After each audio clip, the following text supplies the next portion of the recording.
Bismillah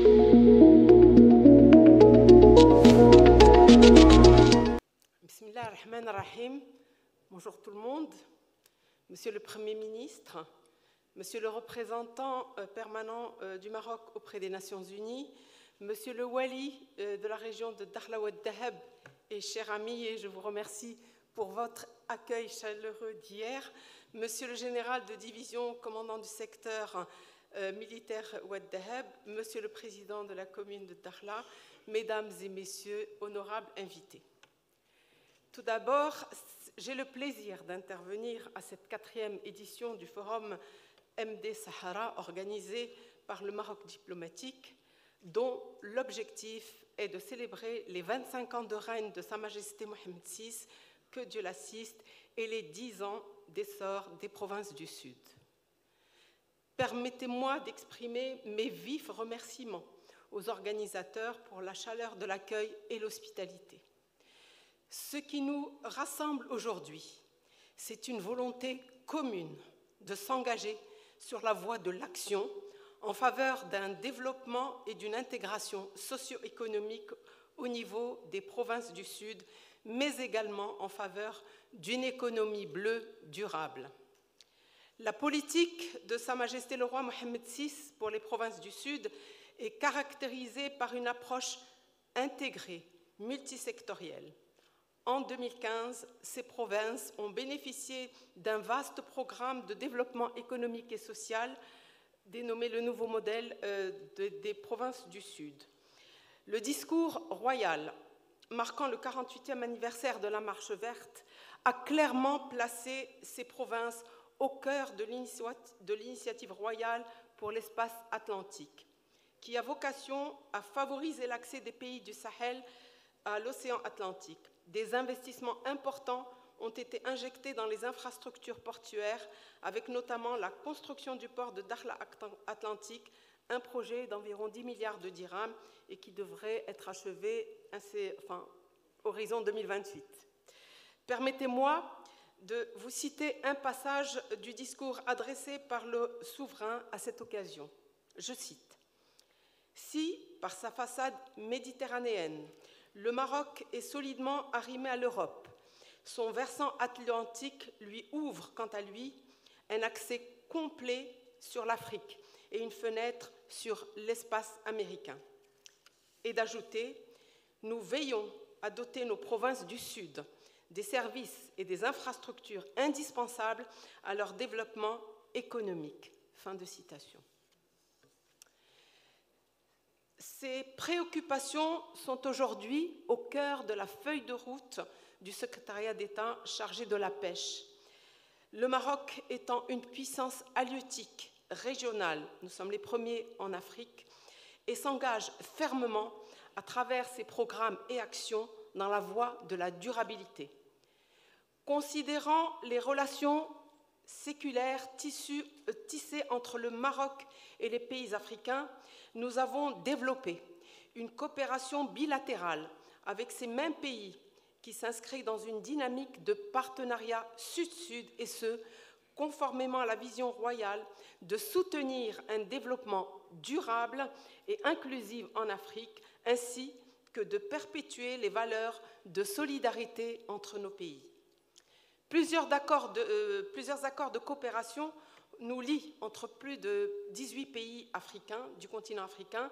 Ils permettent l'organisation de formations, d'échanges d'expériences, d'expertise, du savoir-faire du Maroc dans le secteur de la pêche. Nous avons également réalisé 5 infrastructures de débarquement, de commercialisation au profit de la pêche artisanale dans 4 pays africains.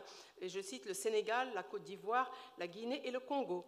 Et grâce à la vision éclairée de Sa Majesté concernant l'ouverture de l'Atlantique, cela ne fera que renforcer notre coopération et je suis convaincue, nous y arriverons.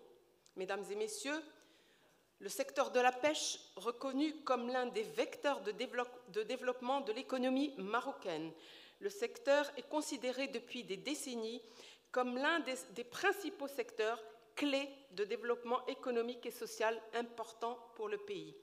Eu égard à ses contributions tangibles, tant sur le plan de création de la richesse, de l'industrialisation du littoral, des opportunités d'emploi que de l'approvisionnement du marché marocain en protéines d'origine marine.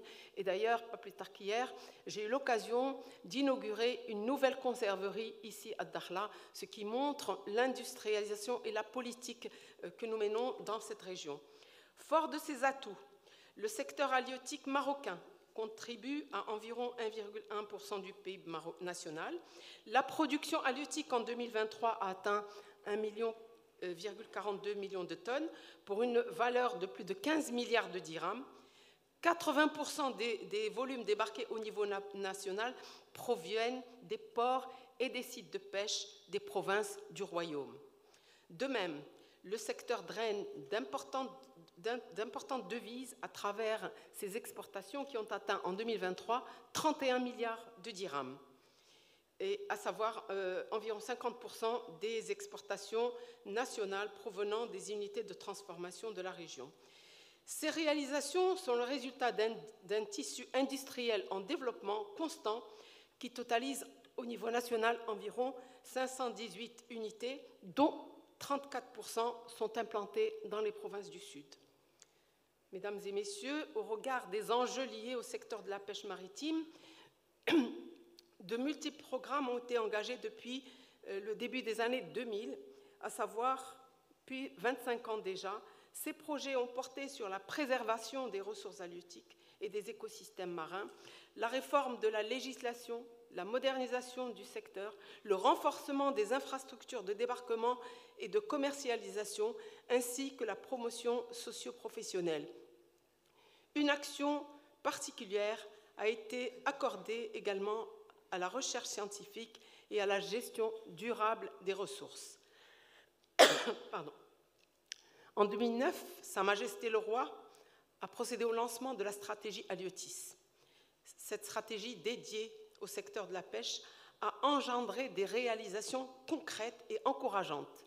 En termes d'investissement, le budget global est de plus de 8,5 milliards de dirhams a été consacré au financement de l'ensemble des programmes inscrits dans cette stratégie, dont 2,6 milliards de dirhams octroyés aux projets réalisés au niveau des provinces du Sud. Nous pouvons citer quelques-uns d'une importance majeure. Le renforcement de la recherche scientifique, si nous voulons préserver la ressource et avoir